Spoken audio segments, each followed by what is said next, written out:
और भ्रम है।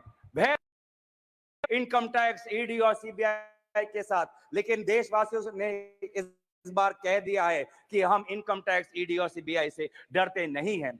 और दूसरा जो उनका अस्त्र है वो भ्रम का, वो हमने प्रचार में भी देखा। बांसवाड़ा में उन्होंने क्या कहा, बांसकाठा में उन्होंने क्या कहा, और जिस प्रकार से प्रधानमंत्री मोदी जी के भ्रम को देशवासियों ने लोकसभा चुनाव में नकारा, उसी तरीके से आज भी आप राहुल गांधी जी के भाषण पर जो भ्रम फैलाने का कोशिश कर रहे हैं, उस कोशिश को भी देशवासी नकारेंगे। इसीलिए मैं देशवासियों के प्रति मैं बहुत आभार प्रकट करता हूं, क्योंकि देश बदल चुका है, सदन बदल चुका है। आज आप देख रहे हैं कि जब विपक्ष जब अपनी बात उठता है तो प्रधानमंत्री को भी, कैबिनेट को भी अध्यक्ष महोदय से संरक्षण मांगना होता है। मैंने ऐसा नजारा पिछले 10 साल में नहीं देखा कि नेता प्रतिपक्ष बोल रहा है, विपक्ष बोल रहा है और गृह मंत्री उठ के बोल रहे हैं कि हमें संरक्षण दो, हमें संरक्षण दो, हमें संरक्षण दो। ये है ताकत लोकतंत्र की, जहां पे सत्ता पक्ष हो, जहां पे विपक्ष हो। अगर आपके पास सत्ता है, इसका मतलब ये नहीं कि आप सही हो। अगर हम विपक्ष में हैं, इसका मतलब हम गलत है, ये इसका मतलब नहीं है। सत्ता पक्ष विपक्ष लोगों की दो राय रखता है और फिर जनता जनार्दन निर्धारित करती है कि वो किसको राय को स्वीकारता है, चाहे वो सत्ता हो का विपक्ष को। और इसीलिए आज देश बदल चुका है उत्तर पूर्वांचल से, जहां से आज मणिपुर के 2 सांसद हम जीत के आए हैं। नागालैंड में हम पिछली बार जब कांग्रेस पार्टी जीती थी तो वो 1996 में थी, अब आज दोबारा हम 2024 में जीत के आए हैं।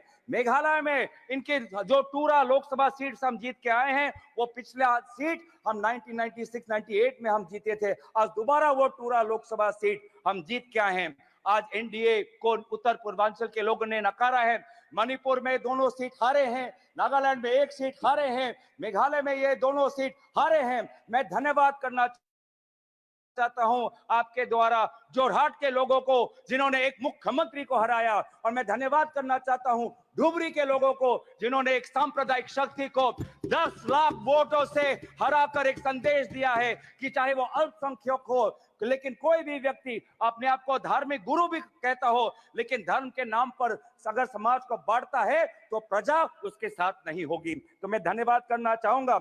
और ये बदलाव लाने के लिए वे सारे जो समाज के विभिन्न वर्ग हैं, मैं सभी का आभार प्रकट करता हूं। वे हजारों लोग जो राहुल गांधी जी के साथ भारत जोड़ो न्याय यात्रा पे चले, मैं उनका धन्यवाद करना चाहता हूं। मैं उन पत्रकारों का धन्यवाद करना चाहता हूं जिन्होंने निष्पक्षता से अपने पत्रकारी का जो उन्होंने जिम्मेवार उन्होंने उठाया। आज एक संदेश गया उन पत्रकारों को जिनको हौले हौले प्रधानमंत्री मोदी जी से प्यार है। एक संदेश गया उन पत्रकारों को जो कहते हैं कि ये तो सिर्फ फॉर्मेलिटी है, कि अपनी पत्रकारिता पर ध्यान दे, नहीं तो लोग आपको देखना बंद कर देंगे। मैं आज युवाओं को मैं आभार प्रकट करना चाहता हूं, क्योंकि उन्होंने व्हाट्सएप का इस्तेमाल नहीं किया, उन्होंने अपना विवेक का इस्तेमाल किया।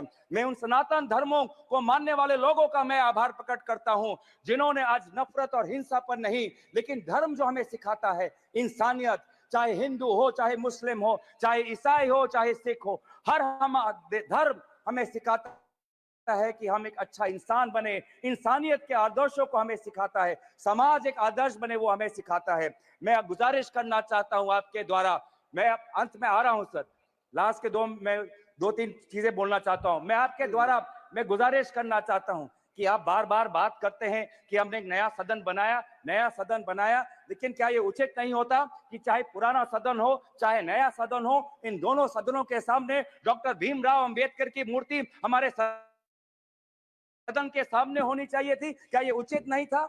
क्या ये उचित नहीं था कि चाहे नया सदन हो? ये स्पीकर का प्रीमाइसेस होता है। मैं अपनी व्यथा गुजारिश कर रहा हूं, मैं स्पीकर और महोदय को आपके द्वारा गुजारिश कर रहा हूं कि पहले की तरह सदन के सामने आदरणीय राष्ट्रपिता महात्मा गांधी जी के मूर्ति को रखिए, और पहले की तरह डॉक्टर भीमराव अंबेडकर के मूर्ति को मैं गुजारिश कर रहा हूं। मैं स्पीकर के निर्णय का सम्मान करते हुए उनके मैं गुजारिश कर रहा हूं कि हमारी भी बात सुने, हमारी भी जो एक मैं चेयर पे हूं, तो अगर आपने स्पीकर से गुजारिश की तो सुनिए। आपने कहा कि बाबा भीमराव अंबेडकर की एक मूर्ति यहाँ जो स्थापित थी, स्थापित होनी चाहिए। आपको भी निमंत्रण गया होगा इस पार्लियामेंट में पहली बार सारे महापुरुषों का, बाबा भीमराव अंबेडकर से लेकर के महाराणा प्रताप से लेकर के एक बड़ी वीथिका बनाई गई है उसी संविधान भवन के साथ, और जिसका उद्घाटन हुआ पिछले दिनों। शायद आप जाएंगे तो आपको लगेगा कि एक पार्लियामेंट के अंदर एक ऐसी चीज हो गई कि कोई भी बाहर का डेलीगेशन या हमारे खुद मेंबर ऑफ पार्लियामेंट या बाहर के लोग आएंगे तो उनको इस संविधान भवन, इस पार्लियामेंट के साथ साथ अपने देश के महापुरुषों को एक साथ सारी प्रतिमाओं को ढंग से रख करके पार्क बनाया गया है। धन्यवाद। अध्यक्ष, सभापति महोदय, मैं बस गुजारिश कर रहा हूं, आप हमारी भी बात रखने, आप सुनिए कि सदन के सामने अगर प्रेरणा स्थल बनाना भी हो तो सदन के सामने जहां पे उनका स्थान है, जहां पे उनके इतने सालों से, जब डॉक्टर भीमराव अंबेडकर के मूर्ति को स्थापन करने के लिए एक पूरे देश में एक आंदोलन हुआ था, उस स्थान को एक वजह के से चुना गया था कि वो सदन के सामने हो। क्या ये उचित नहीं है? क्या ये हमारे गरिमा के अनुसार नहीं होना चाहिए कि सदन के सामने जिस हमारे भारतीय संविधान के निर्माता डॉक्टर भीमराव अंबेडकर और महात्मा गांधी जी हमारे सदन के सामने हो? तो मैं दोबारा आपसे गुजारिश करता हूं, हाथ जोड़ के मैं विनम्र आपसे अनुरोध करता हूं कि आप ये दोनों महापुरुषों के मूर्तियों को आप सदन में रखें और अंत में